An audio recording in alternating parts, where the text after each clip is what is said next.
नमस्कार, आप देख रहे हैं B9 न्यूज़ 24 की खास खबर। सपा राष्ट्रीय अध्यक्ष व पूर्व मुख्यमंत्री अखिलेश यादव ने भाजपा सरकार पर किया तीखा प्रहार।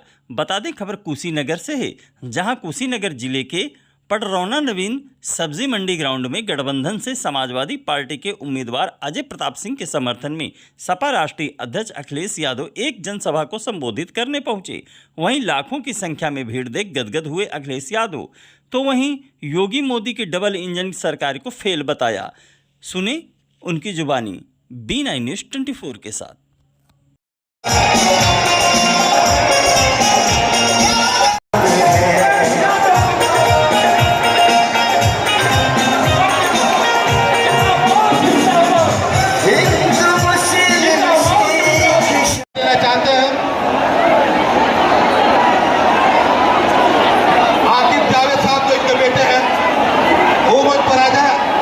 नौकरी आपको दे करके वर्दी पहनाने का काम आने वाले समय में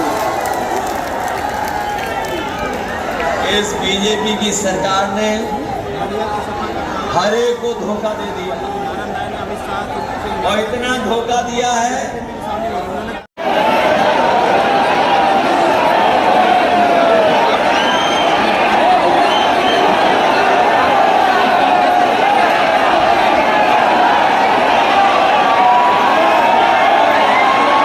वो वादा किया था कि वो दिल्ली में और उत्तर प्रदेश में सरकार में आ जाएंगे तो न केवल पडरौना में बल्कि आसपास की जिलों में जो बंद पड़ी है चीनी मिल उनको चलाने का काम करेंगे।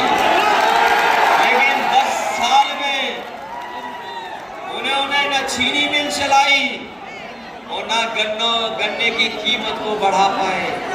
जो कीमत बढ़ाई भी है वो आज दूसरे प्रदेशों से कम है। हम अपने किसान भाइयों को भरोसा दिला के जा रहे हैं, जहां इंडिया गठबंधन समाजवादी पार्टी ने तय किया है कि सरकार बनने पर न केवल हम अपने किसानों का कर्ज माफ करेंगे, कर्ज माफ के साथ साथ उनकी फसल और पैदावार की कीमत भी दिलाएंगे, जिससे हमारा किसान खुशहाल हो सके। न केवल खुशहाली के लिए उन्हें कीमत दिलाएंगे, बल्कि हम अपने किसान भाइयों को ये भरोसा दिला के जा रहे हैं, दिल्ली और यूपी में सरकार बनेगी तो चाहे हमें नई चीनी मिल लगा करके यहाँ के किसानों की पैदावार और उनकी आर्थिक स्थिति को बेहतर करना पड़ेगा। तो हम चीनी मिल लगवा करके अपने किसानों को खुशहाली का रास्ता, उससे गरीब हमारे भरपेट भी खाना नहीं खा पा रहे, उनको भरपेट भोजन नहीं मिल पा रहा है। न खाना जो राशन में मिल रहा वो पौष्टिक है, न गुणवत्ता में अच्छा है। इसलिए हम आपके लिए गरीबों को बता के जा रहे हैं कि इंडिया गठबंधन ने तय किया है कि 4 जून के बाद जब सरकार बनेगी तो राशन की मात्रा बढ़ाएंगे, राशन की गुणवत्ता बढ़ाएंगे और राशन को पौष्टिक भी देंगे। आटा जिस तरीके से संपन्न लोग आजकल पैकेट का आटा खरीद करके खा रहे हैं, जो कि न केवल गुणवत्ता में बेहतर है, स्वास्थ्य के लिए अच्छा भी है, पौष्टिक भी है, हम अपने गरीबों को राशन बढ़ा करके पैकेट के आटा के साथ साथ डाटा भी फ्री देने का काम करेंगे। आटा और डाटा इसलिए फ्री देंगे क्योंकि आटा जो पैकेट का है वो हमारे गरीबों का स्वास्थ्य बेहतर करेगा और जहां पर डाटा मिलेगा वो हमें आगे बढ़ने का, जानकारी हासिल करने का और आज के समय की जो जरूरत है कि चीजें हमारे हाथ में हो, उसके लिए मदद करने का काम करें।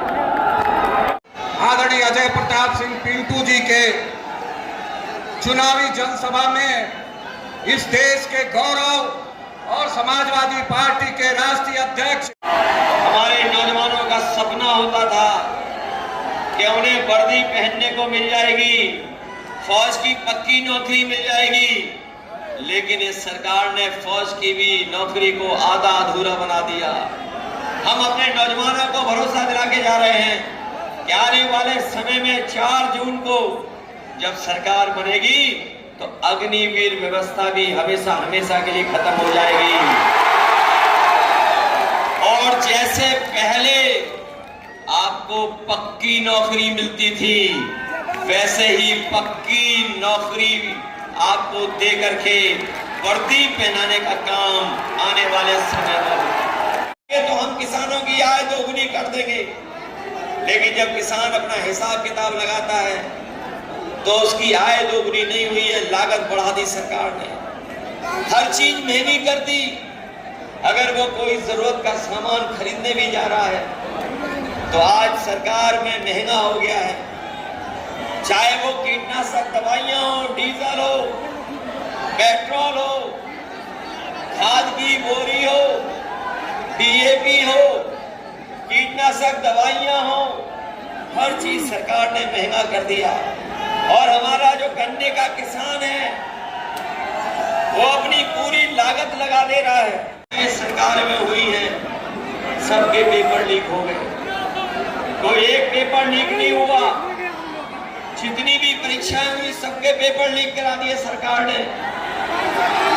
और अभी हाल में जो पुलिस भर्ती हुई थी उसके लिए हमारे नौजवानों ने तैयारी की थी, मेहनत करना शुरू कर दिया था और उन्हें उम्मीद थी कि ये जो पुलिस की भर्ती के 2 दिन की परीक्षा चली है इसमें इनको नौकरी मिल जाए, इनका भाग्य बन जाएगा। लेकिन सरकार ने कोई इंतजाम नहीं किया। जब नौजवान अपनी परीक्षा देकर के घर लौटा तो पता लगा उसका पेपर लीक हो गया। केवल एक पेपर लीक नहीं हुआ सरकार में, इस सरकार में जितनी परीक्षाएं हुई हैं सबके पेपर लीक हुए हैं।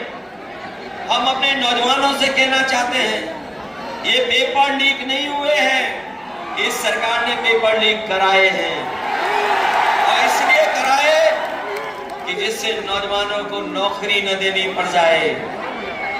न केवल आपके पेपर लीक करा करके नौकरी छीनी है, बल्कि 10 साल से इन सरकार के लोगों ने आपके लिए रोजगार नौकरी का इंतजाम नहीं किया है, आपका 1/3 जीवन बर्बाद कर दिया। क्या 1/3 जीवन आपका खराब कर दिया? जनता का गुस्सा 7वें आसमान पर पहुंच गया है भारतीय जनता पार्टी के खिलाफ। और जैसे जैसे गुस्सा बढ़ा है, बीजेपी के बड़े बड़े नेताओं की भाषा डगमगा गई है, उनकी बातचीत लड़खड़ा गई है। अब कोई भी भारतीय जनता पार्टी की पुरानी कहानी नहीं सुनना चाहता है और कोई भी उनके घिसे पिटे डायलॉग को नहीं सुनना चाहता है। जनता सुनना चाहती है कि किसानों के साथ धोखा क्यों हुआ, नौजवानों को नौकरी क्यों नहीं मिली। और ये तो भगवान बुद्ध की धरती है जिस पर बड़े बड़े वादे किए गए थे कि हम चीनी मिल चलाएंगे, एयरपोर्ट चलाएंगे, टूरिज़्म बढ़ाएंगे। लेकिन जहां किसान को धोखा मिला, ना आय बढ़ी उसकी, एयरपोर्ट चल के बंद हो गया। जो मैत्रेय परियोजना कभी समाजवादियों ने शुरू की थी, ज़मीन को एक्वायर किया था, मैं धन्यवाद देता हूं किसानों को। वहां सुनने में आया कोई यूनिवर्सिटी बना रहे हैं, लेकिन अभी मेडिकल कॉलेज और ऐसी कोई व्यवस्था नहीं कर पा रही सरकार जिसकी वजह से यहाँ के नौजवानों को नौकरी रोजगार मिल पाते। और फिर मुख्यमंत्री तो पड़ोसी हैं, तो डबल इंजन को कहने वाले कुशीनगर में आते आते इनके डबल इंजन की हवा क्यों निकल जाती है, इनके इंजन के धुआं क्यों निकल जाते हैं। न कोई सड़क बना पाए, जो सड़कें बनी हुई थी वो गड्ढे हो गए, ना बिजली का ठीक इंतज़ाम कर पाए, बिजली का बिल बढ़ा दिया, स्वास्थ्य सेवाएं ठप हैं, एम्बुलेंस ख़राब कर दी, 100 नंबर ख़राब कर दी, तहसील और थाने में भ्रष्टाचार बढ़ गया। हमारे पुलिस भाइयों को तो ये लगता है कि 100 नंबर से 112 हुआ है, उन्हें भी अपना रेट बढ़ा लेना चाहिए। तो हर जगह भ्रष्टाचार बढ़ा, निवेश के नाम पे सपने दिखाए, कहाँ निवेश ज़मीन पर पहुँचा। और फिर इलेक्टोरल बॉन्ड के नाम पर इन्होंने बड़े बड़े लोगों से चंदा वसूल लिया। इलेक्टोरल बॉन्ड से जो पैसा वसूला उसकी वजह से महंगाई भी है, उसी की वजह से भ्रष्टाचार हुआ है। भारत राय आपकी पार्टी के बड़े नेता हैं, उन्होंने बयान दिया है मुस्लिम अच्छों को लेकर बयान दिया, मुस्लिम का अच्छा मिलना चाहिए। देखिए, इसमें मैं अपने पत्रकार साथियों से कहूँगा कि थोड़ा समझदारी से आप भी काम लीजिए। सही मायने में और सच्चाई ये है कि बीजेपी के फैसलों ने पिछड़ों का, दलितों का, आदिवासियों का आरक्षण छीना है। यही पिछड़े, दलित और आदिवासी लोग सामान्य मेरिट में आ जाते थे, जनरल में इन्हें नौकरी मिल जाती थी, लेकिन अब इनको जनरल में नौकरी नहीं मिलती है। तो इनको अपनी सीमा में बांध दिया है और उसका परिणाम ये हुआ है कि जो 50% है उसमें EWS भी है, उसी में धर्म है। तो आप खुद सोचिए और विचार करिए कि धर्म के आधार पर आरक्षण किसने किसको ज़्यादा दिया, और दूसरी बात पिछड़े, दलित और आदिवासियों का आरक्षण किसने छीना है। बीजेपी ने पिछड़े, दलित और आदिवासियों का आरक्षण छीना है। ये जानबूझ करके बचना चाहते हैं, इसलिए धर्म की बातें कर रहे हैं। इनकी कोई बातें सुनना नहीं चाहता है। पेपर लीक पर इन पर जवाब नहीं है।